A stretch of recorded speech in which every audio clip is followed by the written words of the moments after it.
Hey everyone, this is Rob from SportRx. My name is Stephen De Mille, the Oakley Field Marketing Rep. We're here at One Icon today to talk about some of our Oakley technology with impact safety and optics. We're in the O Lab, baby!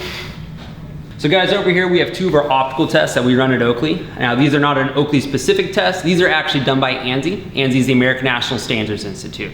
Now these tests that we're showing you today are actually used for safety eyewear, and us being a sports performance eyewear brand, we're actually not required to do these tests. But we do know it's beneficial for our athletes, our customers, as well as the military to have this technology in the eyewear. So over here, we have our lasers. Our lasers are gonna be showing you how the curvature and the shape of your eyewear actually affects the way that light travels through it. And over here, we have a scope. Scope's testing the purity of the lens material and how that's going to affect the clarity and accuracy of it. So the first test we're gonna be showing you guys today is gonna be our laser test. The laser's gonna be testing for the curvature and the shape of your eyewear and show you how it affects light as it passes through that curved surface. So what this test is actually doing is it's replicating your left and your right eye, focusing on a point about 15 feet away. Although it does look like it's one laser, it's actually two meeting up at this point. Now ideally, when we take a set of eyewear and we put it on that head form, we want to see those two lasers stay right there at that one point. Now we're going to start with competitor eyewear today. We're going to talk about a couple different design aspects of them and how they could possibly cause issues for your eyes. First issue we find is curvature. It's the outside bending part of the frame. It's used for two reasons, mainly protection from dirt, dust, wind, the sun, anything you guys may encounter when you're outside, but also aesthetically it looks nice, so companies choose to use it. This creates an issue for us though. This is known as prism or the bending of light. So as light travels through this eyewear, it wants to follow this curvature. Now curvature creates distortion. It's a type of horizontal distortion. Your brain and your eyes are an amazing system. They're able to fix that distortion. But encountering that issue day in, day out actually causes damage to your eyes. Short term, probably gonna have some issues with some headaches, lack of focus, but in the long term, we could see some eye damage from it. Now, another issue we do find in the design of competitor sunglasses comes from the rake. The rake's the downward tilt of the lens. That's used for two main reasons, mainly impact protection. It goes ahead and deflects objects down away from the eyes, so it doesn't make a flat contact, but again, it looks cool, so companies use it. This creates another issue for us. This is known as prismatic imbalance or vertical distortion. It's much more difficult for your eyes to correct. Your eyes actually flex upwards of 100 times a second, trying to rebend that light directly onto your retina. Now the eye muscle is the only muscle in your body that you guys use every single day, but it's never gonna get stronger. It's actually constantly deteriorating, and that's just rapidly speeding up that deterioration. Now we do have one more issue that we do find in the design of competitor sunglasses. So as you can see, it doesn't look that bad down there. We do have a little bit of prism, a little bit of imbalance, but we have a bigger issue that's going on here. As you can see, the left and right lens, they meet up about 2 feet before they're supposed to. Slightly thereafter, they crossed over. It's an issue of depth perception. You could relate that to the game of golf, and that flag that you thought was 150 yards away, it's 140 yards away now. But it's not just an issue of messing with your golf game, damaging your eyes. You could also relate it to road cycling. If you're riding a bike at 30 miles an hour, and you slightly misjudge a turn, you could cause some severe bodily harm. So just some issues we do find in the design of competitor sunglasses. We'll go ahead and show you the Oakley side of things. I have an Oakley fuel cell. Very precise optics. No issues with distortion, imbalance, prism. Now my purpose here today, guys, is not to bash those other companies. They are trying to give people good products, but they do have a major issue. These companies are only allowed to make a lens taper correction, either horizontally or vertically. Can't do both at the same time. Why? Because we're the ones that actually discovered that technology back in 1989, and it's the basis for our XYZ lens geometry pattern. Now what XYZ stands for is making a lens taper correction across the x-axis horizontally, the y-axis vertically, and z, your thickness. So XYZ is an optical center. That just means it's the thickest part of the lens, therefore it tracks the most amount of light. But as we travel away from this optical center, both horizontally and vertically, we make a taper correction. It gets thinner, and that just allows light to come through to true angle. So it doesn't matter where I look through this lens, we're still getting correct optics. I could be looking out of the very top of it, the very bottom, all the way to the left, all the way to the right, no issues with distortion. Always brings that light right back to center, not causing stress on your eyes.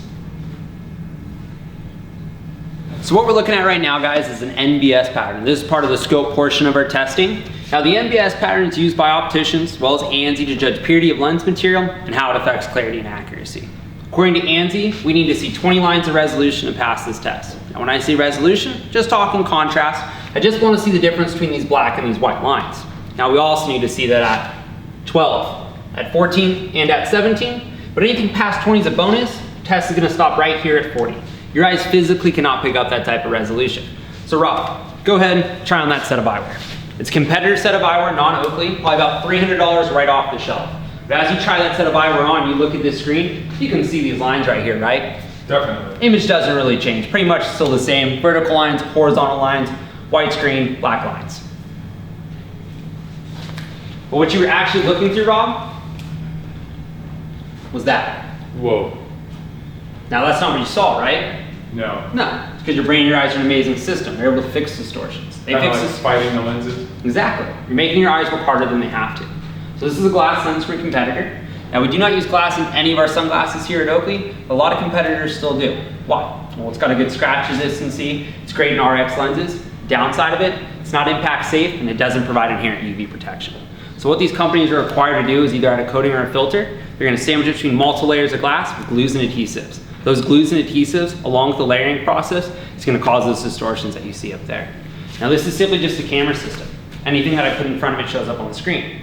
But since this system doesn't have a brain and a set of eyes to fix distortions like we do, whatever it looks through just appears up there.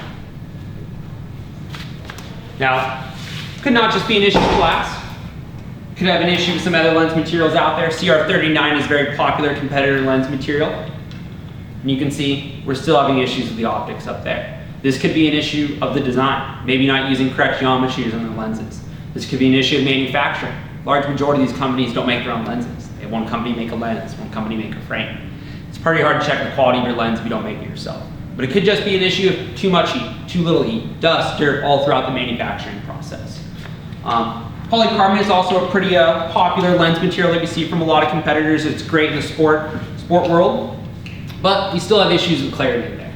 This is why we don't use just a standard polycarbonate. We use our own proprietary blend, which is known as Plutonite. So we have an Oakley radar lock with a Plutonite lens.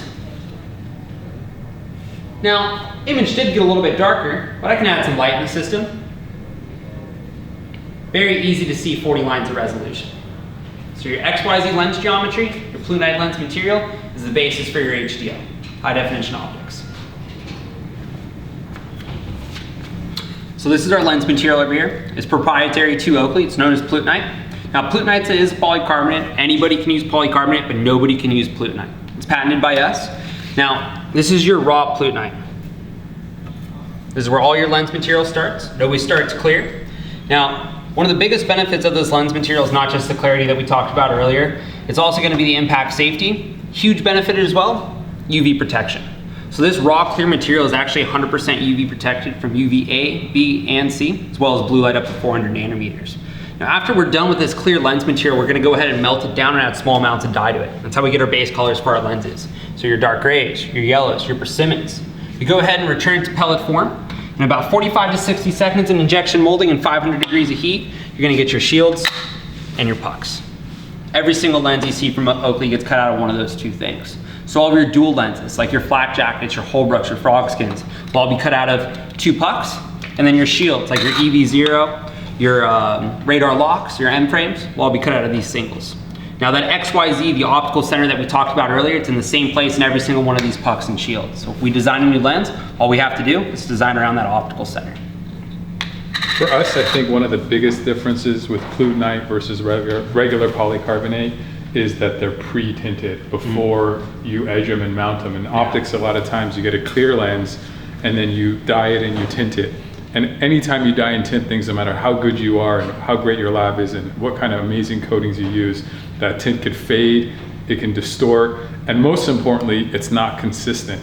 And what I feel like is really special, one of the things is like, VR28 is VR28 forever. Like there's no differences. It's always super consistent. It's the same in every single lens. It's the same as every single lens, and you don't have to worry about the edges being darker than the center or any kind of disruptions in it. And that pre-tinted Plutonite, optics-wise, RX-wise, makes a huge difference. It won't fade or chip or go away over time. And I also love that you can't scratch away the UV protection. It's an inherent part of the lens. Exactly. It's probably the biggest benefit for us. If you choose to wear a clear lens because you like to run in the early morning, you're still going to get 100% UV protection out of the material. It's pretty awesome. So guys, the test we're gonna be doing here, this is gonna be our high velocity test. Once again, this is an ANSI Z87.1 test. This is safety eyewear testing. Don't have to do it, but we do know it's beneficial. What I'm gonna do today is I'm gonna take a 1/4" steel ball bearing. I'm gonna fire it at 102 miles per hour, close to 150 feet per second from point blank range. This is gonna recreate real life situations. This could be you riding a bike, having a rock pop up and hit you in the eye. You could just be walking down the street though, small object gets kicked up by a truck. Now the lens material we'll be testing first today is gonna be our glass lens material from competitor brand. Now, like we talked about earlier, we do not use glass in any of our sunglasses here at Oakley. Although it does have decent clarity, has a good scratch resistancy, it's not very good at deflecting objects away from the eyes. So we'll go ahead and load this machine up. Now, according to ANSI, there are 3 standards that we need to meet to pass this test. No issues with lens retention, fragmentation, or contact with the eye. 3, 2, 1. Boom. So as you see, that fails on all accounts. You got a couple hundred pieces of sharp glass in your eye, a couple $1,000s in reconstruction surgery, you'll never see that eye again. The eye muscle is the one muscle in the body that once it's damaged, doesn't rejuvenate itself, and that's why we don't use glass in our sunglasses. But we can go ahead and do an Oakley radar lock with a Plutonite lens. We're gonna do the same test, same rate of speed, same 3 standards to pass. 3, 2, 1.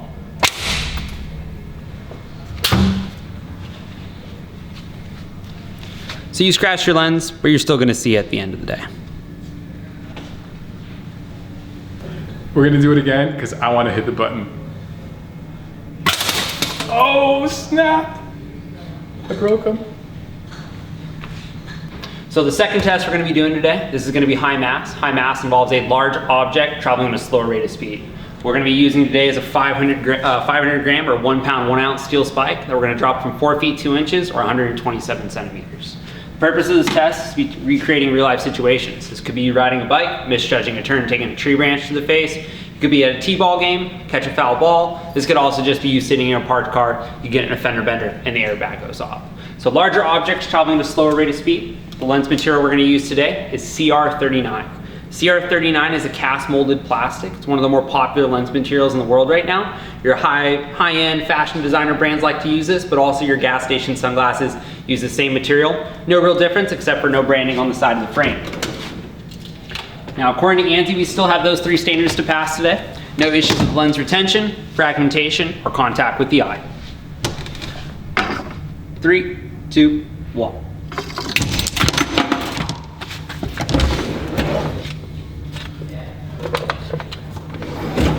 So as you see, that fails on all accounts. Now you have a couple very sharp pieces of serrated plastic and a tree branch in your eye. Not exactly how you want to start your week.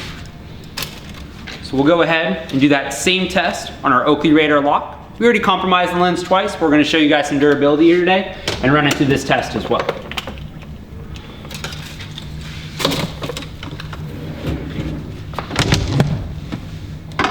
Three, 2, 1.